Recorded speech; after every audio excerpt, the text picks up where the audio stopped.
Hey everyone, thanks for tuning in. If you're new here, consider subscribing. It really helps keep these stories coming. And while you're here, let me know in the comments where you're listening from. Now sit back, relax, and let's get into the story. I did not hear the first words of the broadcast.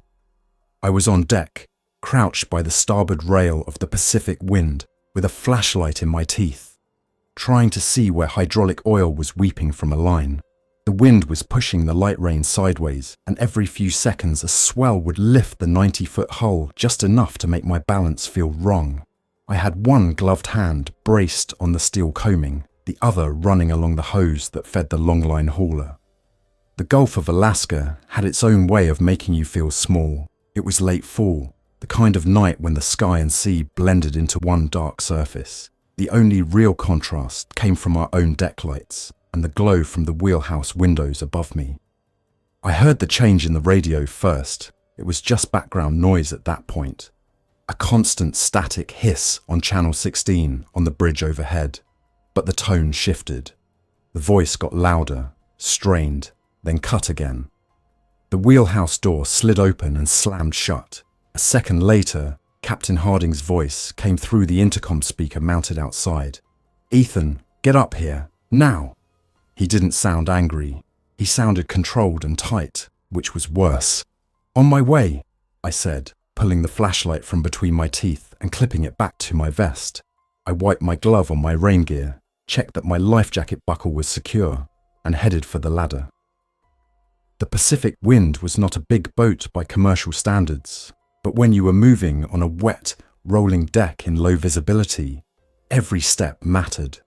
I grabbed the handrails up to the wheelhouse, feeling cold spray on my face, and shouldered through the door. The wheelhouse was warm compared to the deck. The smell of coffee and diesel and damp clothing hung in the air.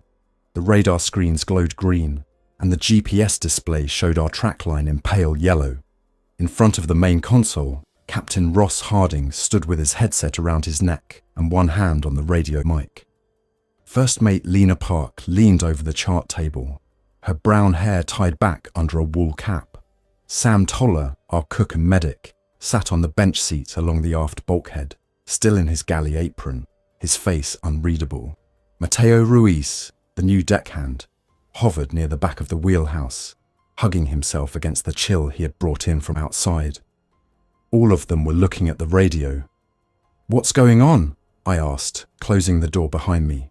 Harding nodded toward the speaker. "Listen." The radio hissed. Then a voice cut through, distorted by distance and interference. All stations. This is United States Coast Guard Sector Anchorage with an emergency broadcast or on Channel 16. Stand by for urgent maritime safety information." The signal dipped. I heard only noise for a couple of seconds, then it came back. Unconfirmed reports of wide-scale civil disturbance in multiple ports along the Pacific coast. Vessels are advised to remain offshore and avoid entering major harbours until further notice. Repeat, all civilian vessels are advised to remain offshore and avoid. Static swallowed the rest, then delivered fragments. Violent behaviour, unresponsive individuals attacking others. Infection of unknown origin. The words sounded wrong in that setting. I was used to hearing about overdue vessels, bad weather, ice, mechanical failures. Not this. Lena looked back at me. "We've been trying to raise them for 5 minutes. It's in and out." Harding squeezed the mic. Sector Anchorage. This is fishing vessel Pacific Wind. Call sign Whiskey Delta, Charlie 6148. We copy your broadcast, requesting clarification on nature of the threat and affected ports. We all waited.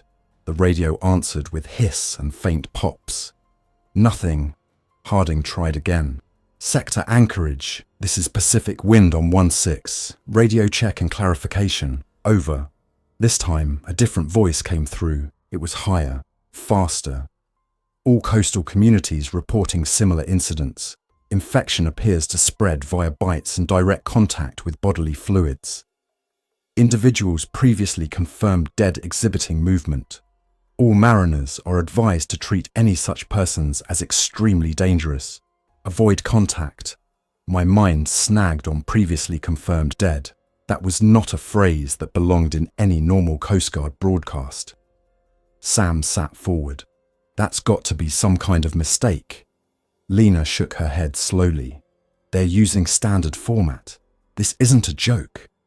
Mateo muttered something in Spanish under his breath, crossed himself, then stared at the radio like it might explain the world to him if he looked hard enough. The voice continued in and out. Coast Guard assets currently overwhelmed, some stations not responding. Mariners who are offshore are advised to stay offshore. Do not attempt to enter large ports including Seattle, Tacoma, Anchorage, Dutch Harbor, Kodiak or San Francisco until further notice. Static again. Then the broadcast looped, repeating the main points in slightly different words. Avoid ports, unknown infection, violence, dead moving.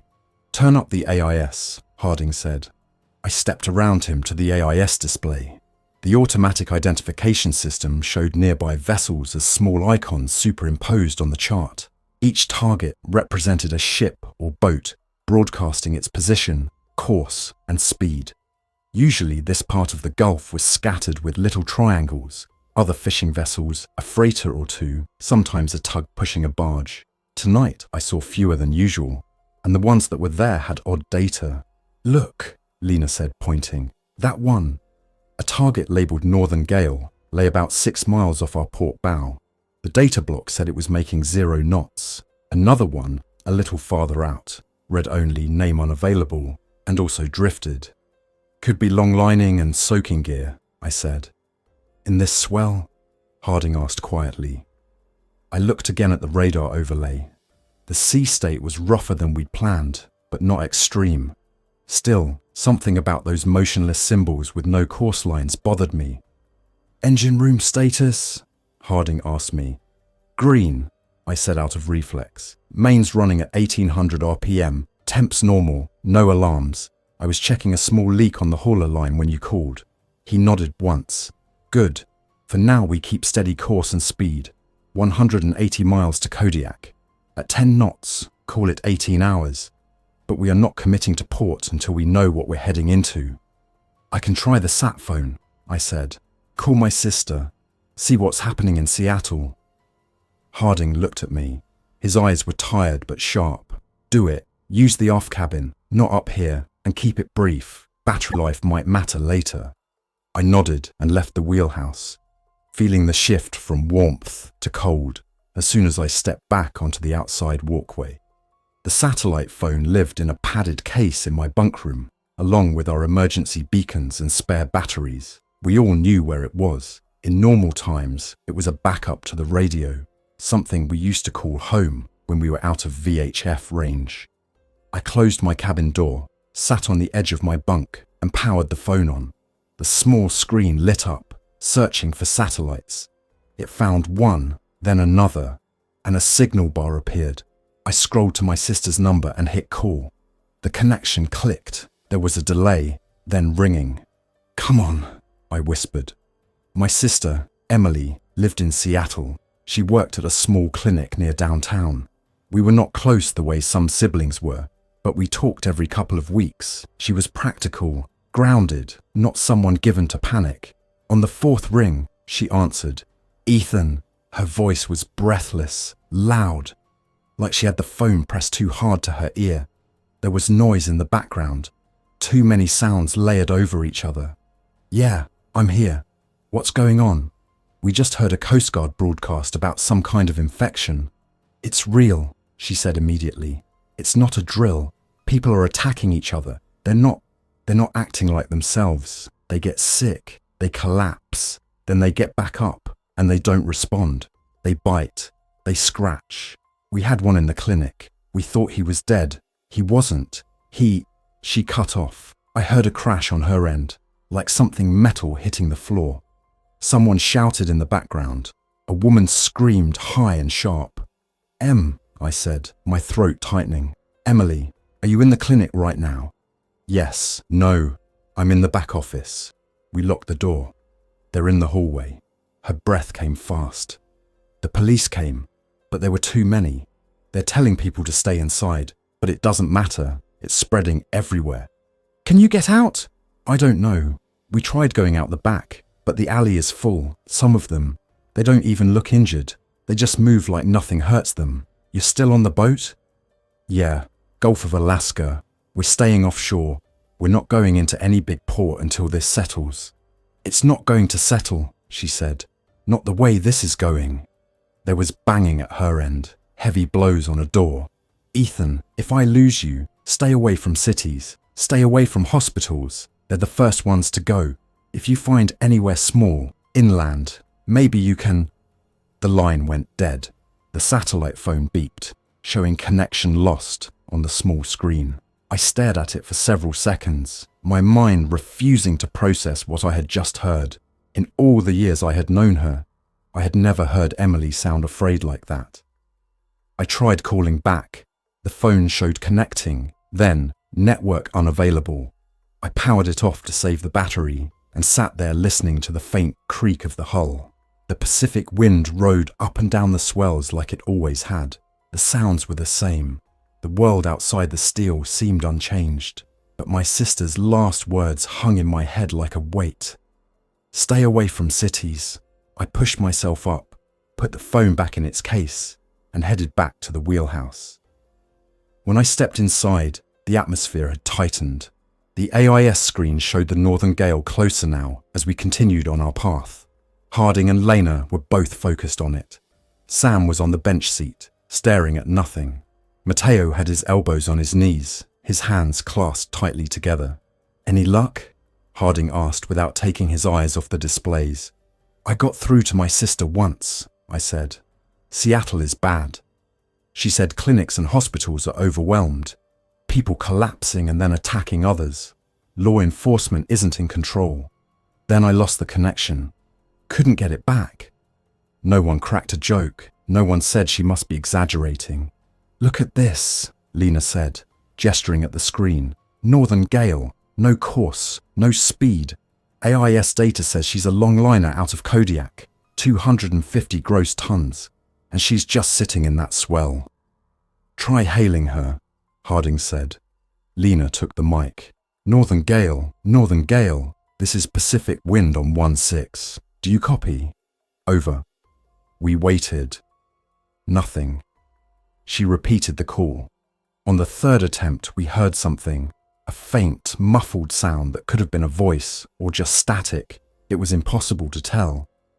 No proper response, she said. What's our distance now? Harding asked. 4.8 nautical miles and closing, Lena said. We'll pass just over a mile off if we hold this course. Harding's jaw set. We're altering course. Bring us to port and head for her. 6 knots. I glanced at him. We're going to check on her. Vessel adrift in this weather. No comms, known crew, he said. We don't pass by and pretend we didn't see it. We go eyes on. If everyone's fine and their radio's just out, we say hello and move on. If they're in trouble, we help if we can. If there's nobody aboard, he paused, we might need their fuel before this is over. Nobody argued with that. Out here, fuel was life. If the port stayed closed, whatever diesel we had topped off in Kodiak last time might be all we had for a long while. Matteo, Harding said, turning, get the boarding gear ready. Ropes, fenders, lines. We're not tying up, just coming alongside enough to transfer. Make sure everyone has their PFDs. Yes, Captain, Matteo said, trying to keep his voice steady. He left quickly, grateful for a task. I felt the Pacific wind's motion change as Lena eased the wheel and adjusted our heading. The radar display shifted, showing the other vessel's echo sliding toward our bow.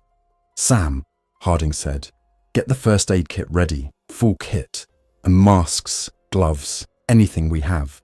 If there's an infection involved in this, we're not going aboard bare-handed. Sam nodded. We've got 95 masks, goggles, and disposable coveralls in the med locker. I'll set up in the galley. He left too. Harding looked at me. You and Lena will be in the boarding party. Matteo goes with you. I want you 3 only. I'll stay here with the ship. Understood, I said. We're not bringing anyone back without screening them. No exceptions. Exactly, he said. We didn't need to say the obvious. Whatever was happening on shore might be on that boat already. By the time the northern gale came into visual range, the rain had picked up. Through the binoculars, I could make out the shape of her hull. A worn, blue longliner, a little bigger than us. Her deck lights on but looking wrong somehow. The way she rode the sea looked sluggish, as if partially loaded but not trimmed correctly. No one on deck, Lena said quietly, adjusting the focus. No one at the rail. I can't see anyone in the wheelhouse from here. We pulled closer, slowing to 3 knots. Harding gave power commands to match the swell, keeping us steady relative to the other vessel. When we were 100 yards out, he held us there for a minute. Try. Northern gale. This is Pacific wind off your starboard beam, he called on the VHF. We're about to approach and send a boarding party. If you're able to respond, do so now. The radio answered with static. Harding turned to us. Suit up. In the galley, Sam already had 3 sets of disposable coveralls laid out. They were the kind we usually used for messy work or dealing with diesel spills. He had added N95 masks, clear safety goggles, and nitrile gloves. Not perfect, he said, but it's better than nothing. I pulled the coveralls on over my rain gear, then the mask and goggles. The masks smelled faintly of plastic. I snapped the gloves on last, tucking them under the sleeves. Lena and Matteo did the same. Matteo's hands shook a little as he worked. You all right? I asked him. First boarding, he said, forcing a weak smile. Not like this. Sam handed me a small spray bottle. Diluted bleach solution. If you get any questionable material on your gloves or boots, spray them down before you come back aboard. Do not touch your face.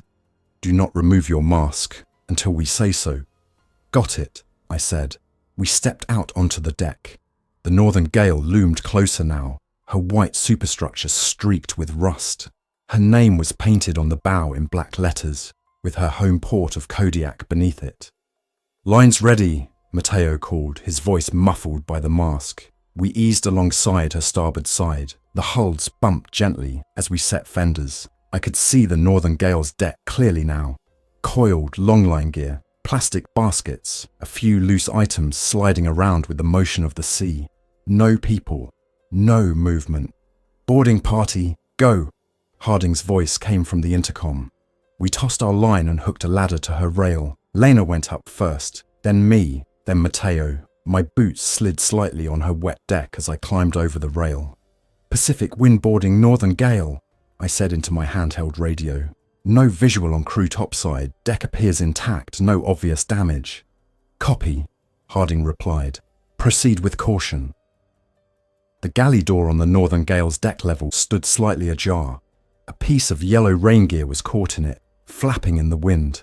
The sight of that half-trapped jacket made my skin crawl. Let's check the wheelhouse first, Lena said. We walked along the side deck to the ladder, our boots thudding on steel.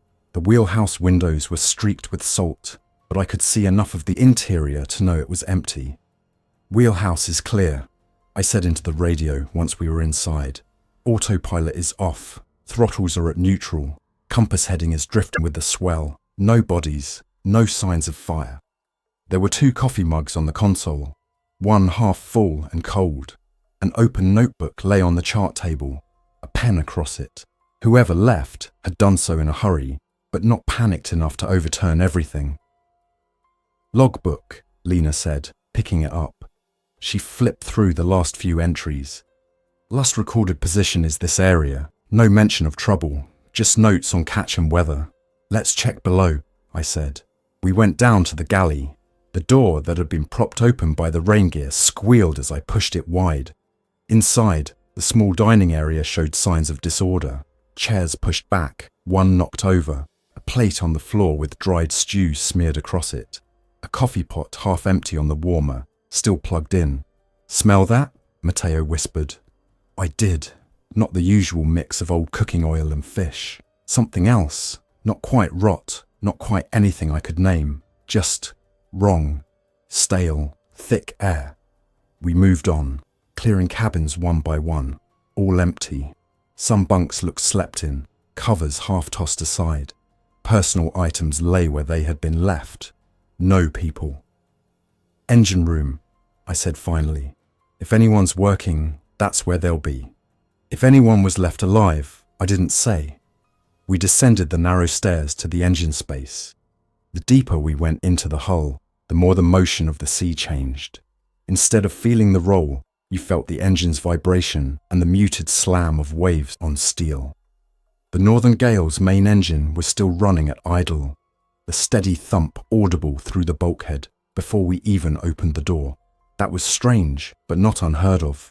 Sailors sometimes left engines idling while adrift to keep power and systems online. I opened the engine room door slowly, flashlight in my left hand, my right hand free. The beam cut through the hazy air, reflecting off pipes and cables. "Hello," I called. "Crew of the Northern Gale, this is Pacific Wind. We're here to help." No answer. We stepped inside. The engine was a large diesel, similar in layout to ours, but a different manufacturer. Its valves clicked, pistons fired, coolant pumped. Gauges on the panel showed normal ranges. "Engine's running fine," I said quietly. No one at the controls. The flashlight picked up something dark on the deck plates near the base of the ladder. It looked like a spilled fluid, dried in streaks, not oil. The pattern was wrong. I forced my brain not to label it. "Ethan," Lena whispered, pointing toward the far end of the engine space. Something moved in the shadow behind the generator. A clanging sound echoed as metal struck metal like a tool falling. "Hold position," I said, my voice lower. "Pacific Wind, be advised. We have movement in the engine room.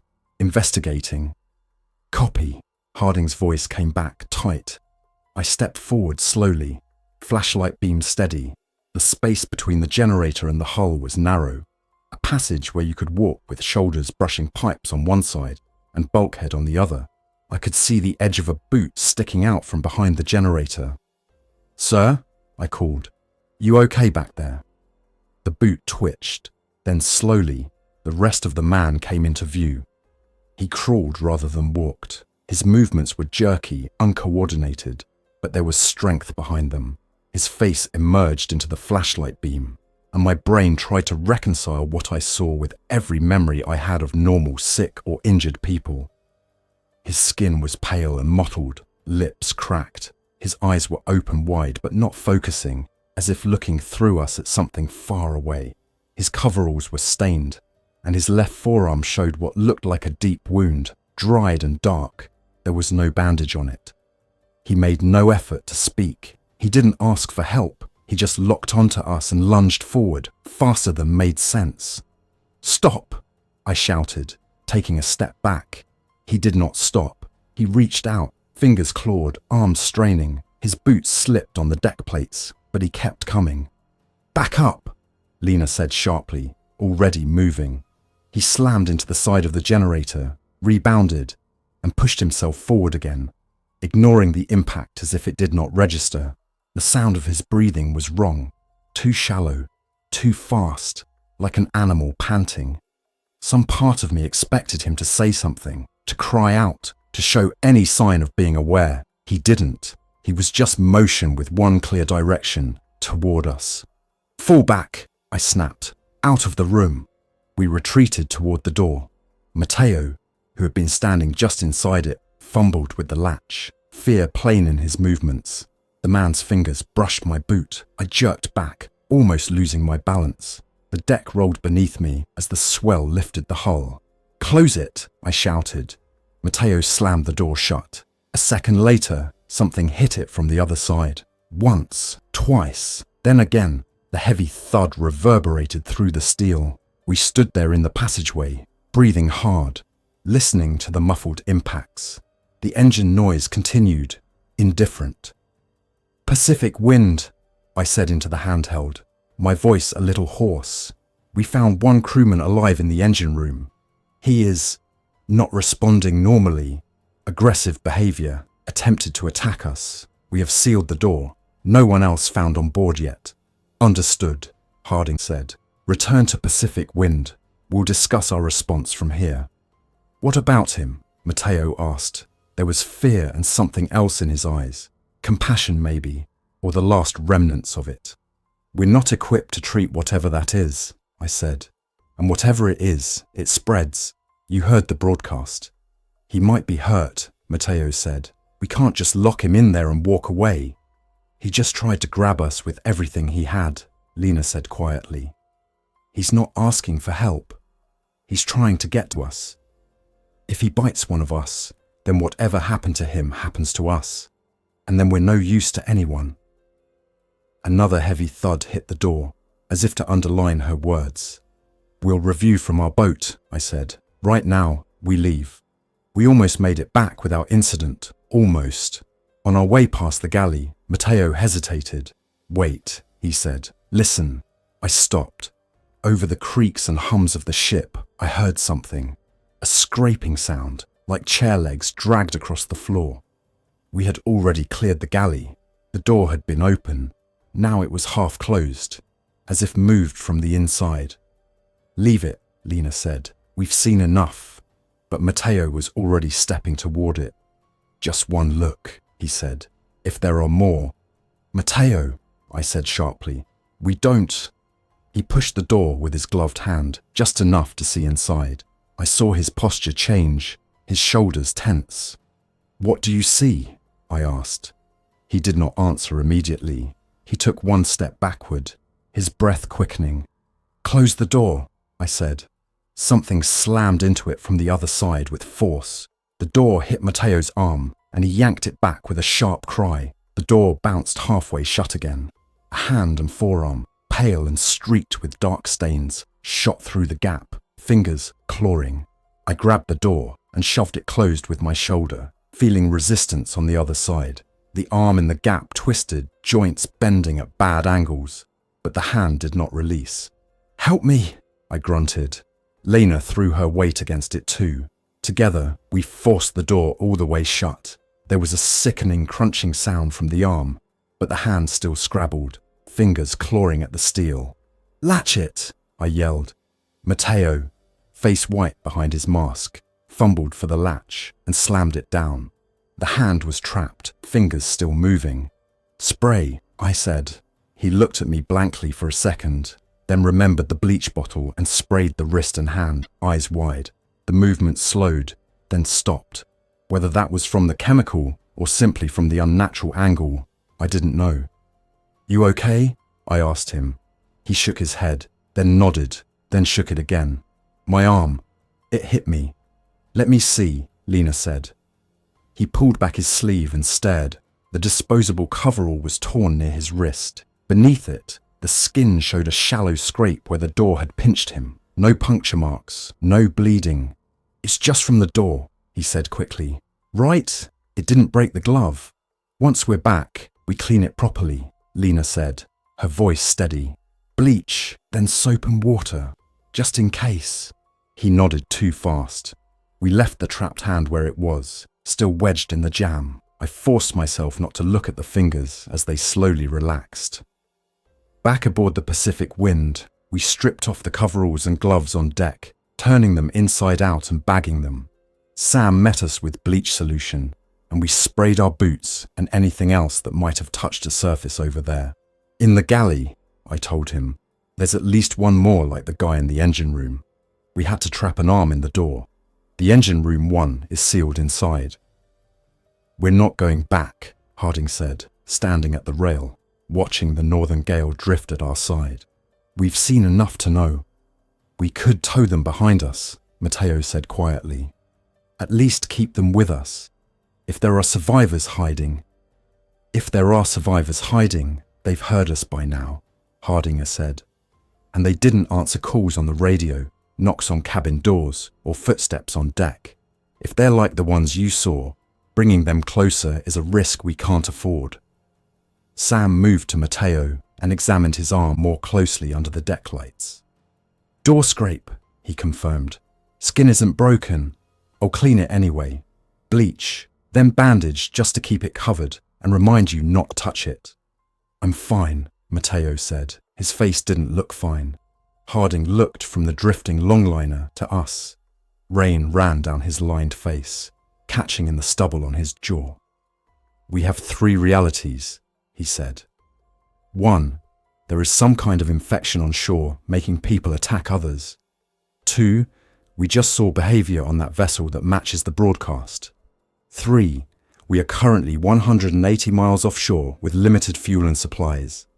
Our best asset is distance, so we use it. We cut her loose. "You're thinking of scuttling her," Sam said. "If those things are on that boat, we don't want it drifting into some bay or harbour," Harding said. "If it grounds near a village, they'll go aboard out of habit. Fishing communities take care of their own. They'll get hurt. If we're merciful, we end it here." Lena looked at him. "Scuttling a working boat goes against every instinct I have." "So does leaving something like that floating free," he said. I watched the northern gale's wheelhouse windows. It was easy to imagine faces moving behind them, shapes watching us. Nothing moved, but my mind kept filling the silence with possibility. "We can open the sea chest and flood her," I said quietly.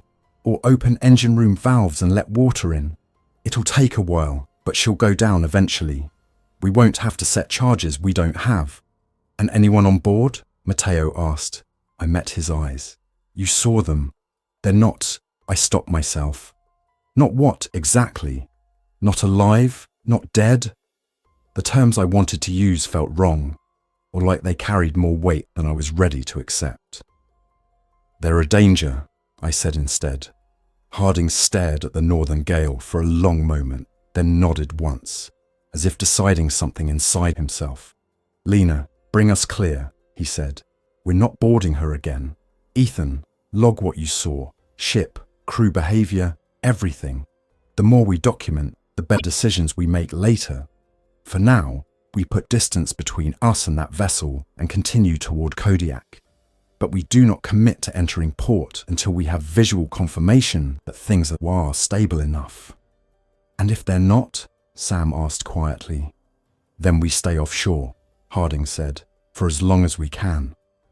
We left the northern gale behind, a ghost ship in the rain, her deck lights blurred in the mist until they were just faint smudges, then nothing.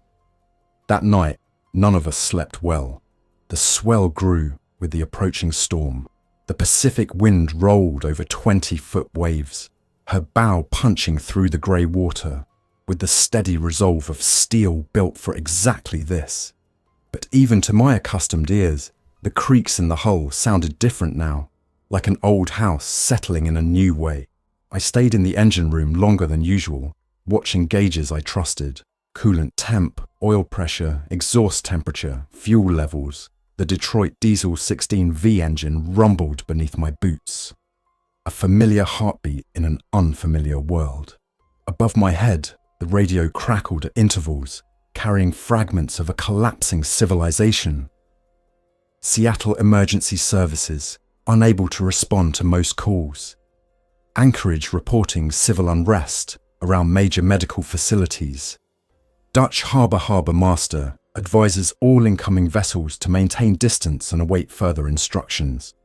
Then, later, even those messages grew fewer.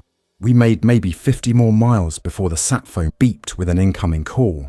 I was in the galley, forcing down a reheated bowl of stew, when Sam stuck his head in. "It's your boat," he said. "Captain wants you on the bridge. Sat phone just lit up." My heart jumped. For a second, I thought of my sister, as if she could somehow reach me from that clinic in Seattle. I went up to the wheelhouse quickly.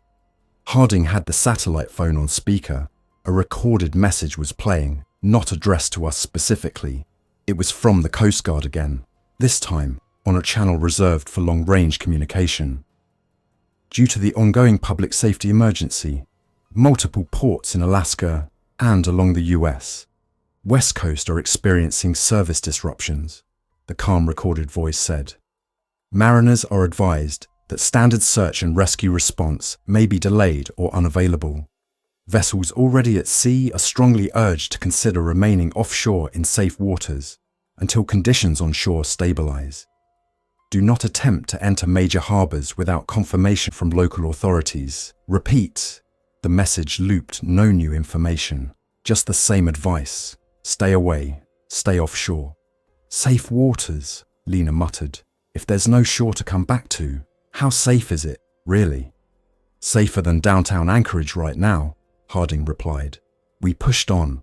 The weather worsened. By the following afternoon, the sky had turned from dull grey to nearly black. Wind gusted over 30 knots, driving rain in sheets across the deck. The swell built to full 20-foot waves, occasionally higher. The Pacific wind climbed and fell, her bow pitching. In the engine room, alarms began to chime intermittently. First, a low coolant temperature warning as seawater grew colder. Then, more worrying, a fluctuation in intake pressure. I checked the sea strainer, an intake filter that kept debris from getting into the cooling system. It had begun to clog with seaweed and small bits of trash stirred up by the storm. If the intake clogged completely, the engine would overheat. Out here, in these conditions, losing propulsion was not an option. I radioed the bridge. Engine room to bridge. We're getting intermittent low flow on the seawater intake. I need to slow to check and clear the strainer before it gets worse. Understood, Harding replied. We'll bring her down to 8 knots. Stay safe down there. I grabbed the tools I needed and moved to the intake strainer. It was located low in the hull, near the waterline. The pipe vibrated with the movement of sea outside. I shut the valve, then cracked open the strainer housing. Water gushed out, controlled but forceful. Inside, a mat of seaweed and plastic debris had built up. I cleared it fast, hands moving on instinct. The boat rolled, and I braced my boots wide. Above the steady engine noise, I heard something else, footsteps on the deck above, moving faster than the usual slow plod of a lone crewman. Who's up? I muttered, not really expecting an answer. I reassembled the strainer and reopened the valve, watching the pressure gauge rise back into normal range. One problem solved, at least for the moment. I wiped my hands, then headed for the ladder to check on deck conditions. The boat heaved to port, and I grabbed the rail, feeling a familiar mix of caution and respect for the sea. Outwardly, nothing had changed. Inside, everything had. When I reached the main deck, I saw Matteo leaning against the rail, looking out at the waves. His posture was wrong. He was usually energetic, moving constantly. Now he stood still, shoulders hunched. "You're supposed to be resting," I shouted over the wind. He turned slowly. His face looked pale, even under the grey sky. Sweat stood out on his forehead despite the cold. "Just needed air," he said, his voice thin. "How's the arm?" I asked, nodding down at where Sam had bandaged it. He glanced at it as if remembering only then. "Fine. It doesn't really hurt, just a little sore." "Any fever? Chills?" I asked. He shrugged. "I'm just tired. I didn't sleep much." I stepped closer, fighting the wind. "Matteo, this is important. You were the closest to that door on the Northern Gale. If there is any chance you got more than a scrape..."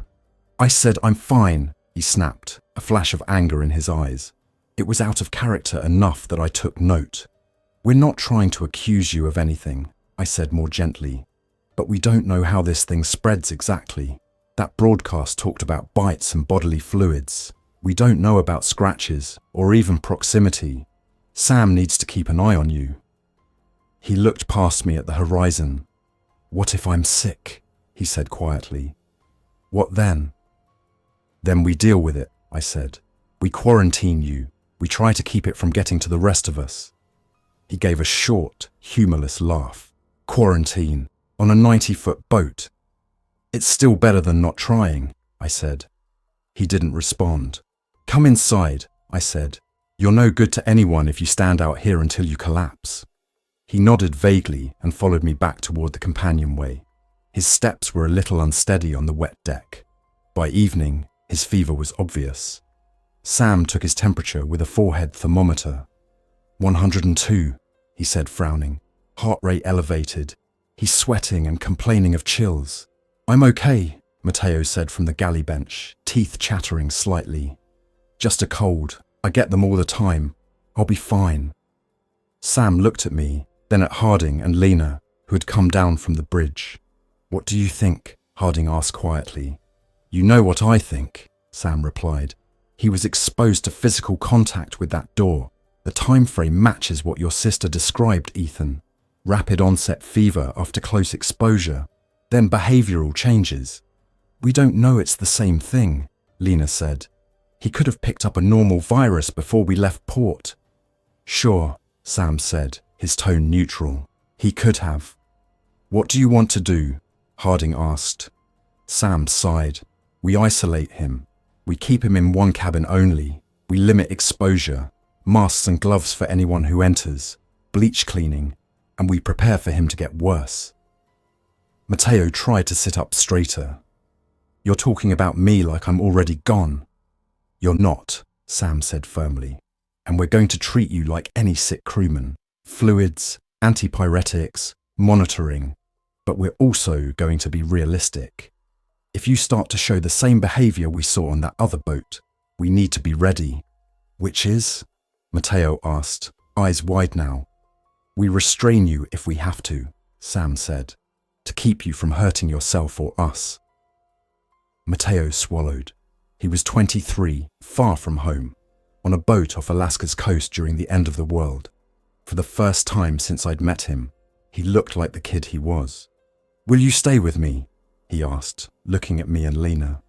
We'll be nearby, I said. One of us will check on you regularly. You won't be alone. We moved him to the smallest cabin, a narrow room with a single bunk and a tiny porthole. Sam set up a folding chair outside the door to keep watch. We cleared the adjacent cabins to keep some distance. I spent that night, mostly between the engine room and that corridor, listening to the creaks, watching the gauges, and trying not to think about the wider world. Every so often, we try the radio, scanning through channels. We heard scattered voices, some calm, some almost incoherent. They don't stop. We had to barricade the dock. Shot him 3 times. He still kept coming. If anyone can hear this, do not go to the hospital. The details blurred together into one message. Civilization was breaking apart faster than anyone could control. Around midnight, Matteo started talking in his sleep. At first, it was soft, indistinct muttering. Then it grew louder. No, wait, don't go in there. His voice rasped through the thin door. Then, a few minutes later, it hurts. Everything hurts. Sam went in to check on him, fully masked and gloved. I stood in the doorway, not crossing the threshold. He's still responsive, Sam said after taking his temperature again. 103.4. He's sweating heavily, pupils reactive, no sign of aggression, just discomfort. Is that better or worse than what they described on the broadcast? I asked. They didn't give that kind of detail, Sam said. They just jumped to the part where people started attacking each other. We're in the in-between stage. Can we give him anything? I asked. Acetaminophen, cool compresses, Sam said. But this, whatever it is, if it is that, is not going to be fixed with over-the-counter medicine. All we can do is manage symptoms and watch for changes. I nodded, feeling helpless. Around 3 a.m, the storm peaked. The Pacific wind rolled so far that drawers slid open in the galley and a few unsecured items crashed to the floor. In the engine room, I heard a deeper thump as a wave hit the hull just wrong. I was tightening a loose clamp when the low cooling alarm went off again. Not now, I muttered. The seawater intake pressure had dropped, fast. I checked the strainer again. It was cleaner than before. That meant the problem was not simple debris. It could be air entering the line, or something interfering with the intake outside the hull. Bridge, engine room, I said into the mic. Cooling intake pressure dropping. I need to reduce speed and possibly stop the engine to investigate. Engine room, bridge, Harding replied. We're in heavy seas. Stopping could be dangerous. How critical is it? Coolant temperature is rising, I said, watching the gauge climb. If it goes too high, we risk serious damage. We don't want to blow a head gasket or worse out here. I need at least to throttle back to idle while I see what's going on. There was a pause. "Throttle back," he said. "We'll ride it out at minimal headway. Do what you need to do." I reduced the fuel to the engine, listening as the RPMs dropped. The hull's motion changed subtly, more at the mercy of the waves now. I opened the strainer housing again. This time, almost no water flowed. That meant the blockage was before the strainer. Maybe the external intake was jammed with kelp or some drifting object. There was only one way to clear it manually: access the sea chest, which in this design was close to the hull bottom. I felt the deck heave under me, then stabilize for a second. If we lost propulsion entirely, we could end up beam onto the waves, rolling dangerously. I had to fix this. "Heading topside," Lena's voice came over the intercom. "Negative," I replied. "Problems below the waterline. I'm going to tap the intake line, see if I can dislodge anything from inside. Worst case, we shut down for a full inspection, but I'm trying to avoid that." I grabbed a rubber mallet and began tapping the pipe in measured intervals, working my way toward the hull. Sometimes, vibration was enough to shift a blockage. After a few minutes, the pressure gauge twitched upward, then more. Coolant temperature stopped climbing and held steady. "Looks like it's clearing," I said, more relief in my voice than I liked to admit. "Good work," Harding replied. "Bring her back up slowly. We still need headway in this." I eased the throttle back up, feeling the engine respond. The Pacific wind leaned into the waves again, more controlled now.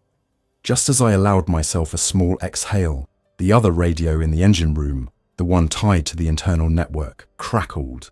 "Ethan, this is Sam," his voice said tight. "You need to get up here, now." Mateo's changed. I set the mallet down carefully, wiped my hands on a rag, and headed for the ladder at a run. In the narrow corridor outside Mateo's cabin, the air felt thicker. The overhead light flickered slightly, worn wiring protesting the constant motion. Sam stood by the door, his mask on, gloves up. There were new scratches on the outside of the door, shallow gouges in the paint. "What happened?" I asked, trying to keep my voice level. "He woke up," Sam said. "Temp dropped a little. He said he felt better. Then he started asking to be let out. I told him not yet, that we needed to see a longer trend. He got angry, fast. Started pounding on the door. I've heard people get restless when sick, but this..." He shook his head. "Any words?" I asked. "Anything coherent?" "He said we had no right to lock him up," Sam said. "Then he said he was hungry, over and over, hungry, in a way that did not sound like asking for soup." As if on cue, the banging started again. The door shook in its frame as fists hit it from the other side. Heavy blows, more forceful than I would expect from a feverish young man. "Mateo," I called. "It's Ethan. Talk to me." The banging paused. There was a scraping sound, like fingernails dragging across wood. "Ethan," he said at last. Something in the way he said my name raised the hairs on my arms. The tone was flat, not his usual bright cadence. "I'm here," I said.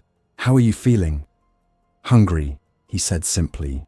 "We can get you some food," I said. "We just need you to calm down. You're sick. You need rest." "Open the door," he said. "We can't do that yet," I replied. "Not until we know you're not contagious." The next sound was not words. It was a low, guttural noise, like a growl forced through a human throat. It didn't sound like Mateo at all. "He didn't make that kind of sound before," Sam whispered. The banging resumed, harder. The latch rattled. "Can it hold?" I asked, eyeing the hardware. "For now," Sam said. "But if he keeps hitting it, it will fail eventually. These doors are designed for privacy, not for holding someone determined." I swallowed. "We may need to reinforce it, tie it shut." Before we could move, another voice came from down the corridor. "What's going on?" Lena approached, eyes tracking between us and the door. Harding was behind her, one hand on the rail as the ship rolled. "He's changed," Sam said simply. "Behavior fits the descriptions. Aggressive, focused, no concern for his own safety. We are past the fever and into whatever the next stage is." "Ethan," Harding said, "you saw those men on the Northern Gale. Is this the same? I listened to the rhythm of the blows on the door, the way Matteo seemed unfazed by the pain that had to be travelling up his arms each time. Yes, I said. It sounds like the same. What are our options? Lena asked. We treat that door like a bulkhead to a flooded compartment, Harding said. We do not open it, we reinforce it, we control the situation. And long term, Sam asked quietly. Long term, we survive long enough to find somewhere to put in where this problem is already understood, Harding said. Short term, we stay alive on this vessel. That means we do not let that infection spread at any cost. You mean if the door fails? Lena began. I mean, we are prepared with whatever tools we have, Harding said. Pry bars, batons, whatever.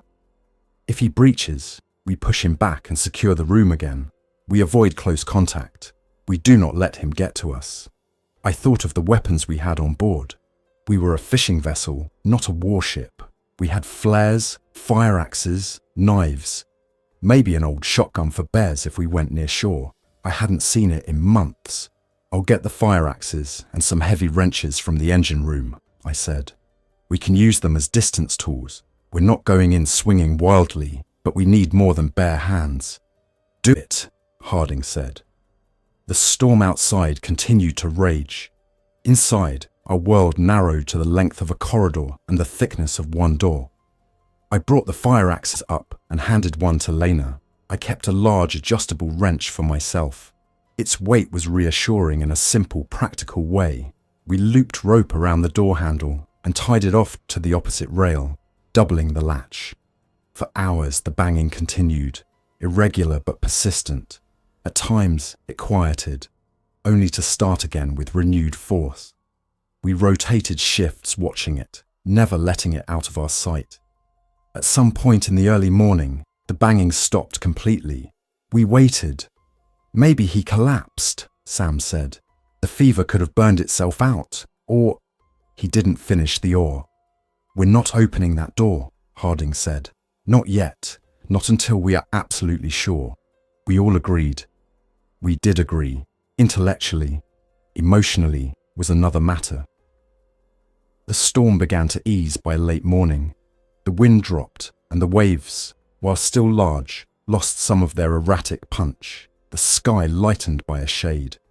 With slightly calmer sea, we could think beyond the next wave. We returned to the question of where we were going. Kodiak is closest, Lena said, pointing at the chart. But if the Coast Guard message is accurate, the harbour could be chaotic. Ships trying to get in, people trying to get out, infection spreading among crowds. Worst case, we tie up and get swarmed. Any smaller ports? I asked. There are villages along the coast, she said. Little places, but we don't know their status, and approaching any harbour means going near shore infrastructure. Once we're in a harbour, we're limited in our options. We could anchor offshore, Harding said, close enough to see what's happening with binoculars, far enough to cut and run if we need to. We have enough fuel to do that for a while if we manage it carefully. How long is a while? Sam asked. I did some quick math. With current fuel levels and consumption at reduced speeds, maybe a couple of weeks of conservative operation, I said. More if we shut down drift whenever the weather allows. Less if we're constantly maneuvering. And food? Harding asked. Sam shrugged. We have stores for another 2 weeks at least if we ration. Longer if we're careful. And we're a fishing vessel. If we can keep operating gear, we can replenish protein. Fresh water is the concern. Our tanks are finite. The desalination unit is old, but it works. As long as we have power, we can make more. So our limiting factors are mechanical reliability and crew health, Hardinger said. We can control the first up to a point. The second, we've already lost one.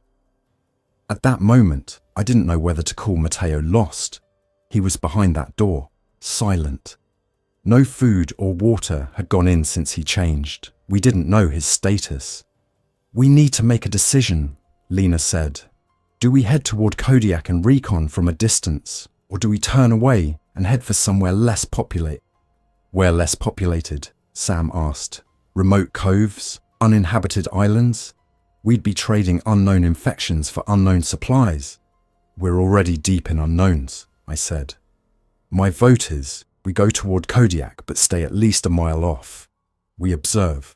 If we see smoke, strange movement, radio calls that don't sound right, we turn away. Agreed, Harding said. We don't commit until we are satisfied we're not sailing into a trap. What about other vessels? Lena asked. If we see someone in distress between here and there? We all knew what she meant. We had already passed one ghost. We will evaluate each situation, Hardinger said, case by case, but our default has to be caution. The ocean used to bind mariners together. Now it may isolate us. That's a hard reality we need to approach honestly. No one argued. The ideals we had held about helping anyone in trouble at sea were still there, but reality could be stronger than ideals when survival was in question. We turned toward Kodiak.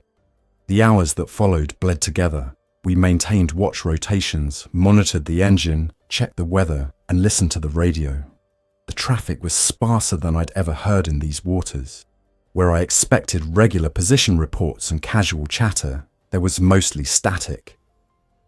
Once, a deep voice came over Channel 16, clearly a shipping captain, saying, "Diverting to open ocean until further notice. No safe port on this coast. To any vessel hearing this, keep your distance from major population centers. We observed chaos in port facilities. This is not a localized incident." Then nothing. Once, we heard a weak signal, a voice calling for help, mentioning being trapped in a harbor office while people outside tried to force their way in. The signal faded before they could say which harbor. By late afternoon, land appeared on the horizon as a dark smudge. It grew slowly, taking shape as mountains and shoreline. The familiar sight of Kodiak Island should have been comforting. It wasn't. "Landfall," Lena said quietly from the wheelhouse. I scanned with binoculars. Through breaks in the clouds, I could see part of the town in the distance, small and grey. No obvious smoke plumes. No visible fires. The harbour entrance, far off, showed a few silhouettes of docked vessels. "Radio traffic?" Harding asked. "Minimal," Lena said. "Nothing from the harbour master. No response on standard frequencies. Just a repeat of that earlier emergency message." We stopped a mile offshore, dropping speed to a slow crawl. The swell had eased enough that we could hold position with relative comfort. "We could anchor," I suggested. "Save fuel while we watch." "Anchoring in this depth would require a lot of chain," Hardinger said. "And if we need to leave quickly, we'd have to either haul fast or cut the line. But you're right about saving fuel." We decided to drift at minimal power for now, staying ready to move. The door to Mateo's cabin remained closed, rope taut. The scratches had multiplied. At one point, late that night, we heard something inside fall over, and then silence. "We can't wait forever," Lena said quietly as we stood there on watch. He's either gone, or he's something else. We need to know which. If we open that door, and he's like the others, we risk everything, I said. If we leave him in there and he's suffering, we're doing something else, she replied. I don't know which is worse. I know which will kill the rest of us faster, I said. Before we could continue that line, a new sound drew our attention. From the wheelhouse, a faint bell rang. The AIS alarm. It went off when another vessel came within a certain range. Bridge, Harding's voice called down. All hands, we have an inbound vessel. Looks like a small fishing boat, maybe 40 feet, coming from the direction of town. No AIS data, no name broadcasting. It's headed straight for us. We moved quickly to the wheelhouse. Through the binoculars, I saw it. A small signer, paint peeling, coming at a steady speed. No radio calls, no visible crew on deck. Range? Harding asked. 1/2 mile and closing, Lena said. Any response on hail? He asked. She already had the mic in hand. Unidentified vessel approaching Pacific wind from Kodiak Harbor. This is Pacific wind on channel 16. Please state your intentions. Over. Silence. Repeat, she said. Unidentified vessel, do you copy? The boat kept coming, bow cutting through the swell at a steady pace. Its wheelhouse windows were too dark to see inside from this distance. Something in the way it moved through the water made me think of the northern gale drifting. Different situation, same sense of wrongness. Bring us around, Harding said. We're not going to sit here and let it come alongside unchallenged.